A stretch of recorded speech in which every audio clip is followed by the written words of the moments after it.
Good morning to all our listeners tuning into Hot Topic and Fresh News. Today, on the 11th of May, 2024, we're facing a dire situation unfolding in Brazil. Severe flooding in the state of Rio Grande do Sul has led to catastrophic consequences. Torrential rains have forced thousands from their homes, with at least 116 confirmed deaths and over 140 people still missing. More than 400,000 individuals are displaced, fighting for survival without access to basic necessities such as food and clean water. The floods have severely damaged infrastructure, leaving many areas isolated and in desperate need of aid. We'll continue to monitor the situation closely as communities band together in the face of this adversity, striving to rebuild and recover from these devastating floods. Stay with us for more detailed coverage on these developments throughout the day. Hello everyone! I'm Emily, your host here at Hot Topic and Fresh News. And joining her today, I'm David. Make sure you subscribe and turn on notifications to stay updated with all the latest news. Now, let's dive into the headlines.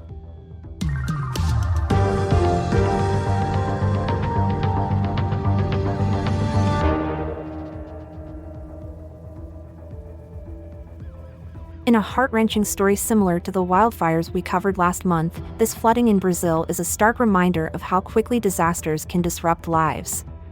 Magda Moura and her husband, residents of Porto Alegre, found themselves amidst a crisis, rescuing neighbors as floodwaters rose to 5 feet 6 inches around their high-rise building.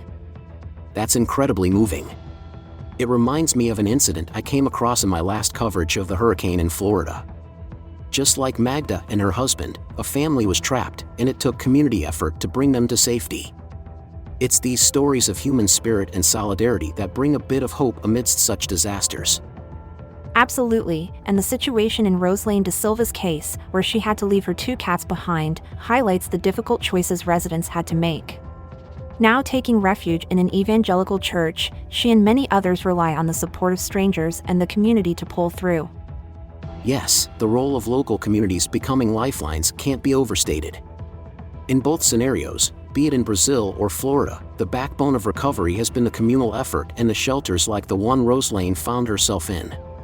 It's a testament to human resilience and the instinct to support one another in times of need. Given the scale of this disaster, how is the local leadership managing the influx of displaced individuals? Pastor Dari Pereira has stepped up, providing 4 meals a day, hot showers, and medical and psychological assistance. However, the challenge is enormous as they're running out of space and have begun relocating people and even pets to ensure they're not separated from their families during this critical time. Speaking of pets, how are they managing the risk of disease transmission, which is a concern with animals in such close quarters? They're taking proactive measures. Initially, pets stayed with their owners to aid in emotional healing, but now a nearby gymnasium has been converted into a kennel and cattery to manage this risk better, thanks to the cooperation from the local school. With such extensive damage, what are experts saying about the rebuilding process? Professor Marcelo Dutra da Silva from the Federal University of Rio Grande stresses that the reconstruction efforts need a complete rethink. He suggests planning safer, resilient urban areas, moving away from risk-prone zones like riverbanks and flat, low-lying areas. The focus is on sustainability and adapting to the reality of climate change. How long might the recovery take, considering the current state of the city's infrastructure? It's going to be a long haul. The infrastructure damage is severe, and neighborhoods remain isolated. Restoring access to basic necessities like clean water and food is immediate, but full recovery could take years, particularly with ongoing climate challenges like continuous rainfall. Amid the widespread destruction, it's important to note the resilience and hope that's emerging from the communities affected. Volunteers from different backgrounds are joining forces, building a network of support that's proving to be invaluable. That's encouraging. How significant is the role of these community efforts in the recovery process? They're absolutely critical. With donations streaming in from across the country and local volunteers tirelessly working, there's a strong sense of solidarity. Churches and community centers have become beacons of hope and crucial hubs for distributing aid and providing shelter. Roselane mentioned her hope for rebuilding and coming back stronger. Is this sentiment widespread among the citizens there? It certainly is. Despite the fear of future floods, there's a strong collective resolve to not only restore what was lost but to improve their community. It's a daunting task, but with such community spirit, they have a fighting chance to overcome the challenges they face. It sounds like a testament to human spirit and resilience. As this situation develops, it will be important to follow how these communities adapt and rebuild in the face of such adversity. Thanks for tuning into Hot Topic and Fresh News today. We covered the devastating floods and the incredible communal resilience that's emerging from it.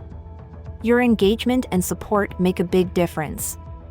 Remember to subscribe, activate notifications, and share our episodes.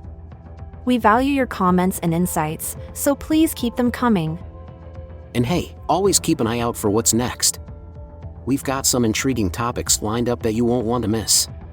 Remember, we're here dishing out the latest every day. Make sure to tune in and maybe even share a laugh or two with us.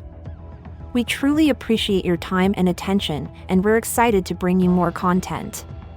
Looking forward to having you with us in the next episode.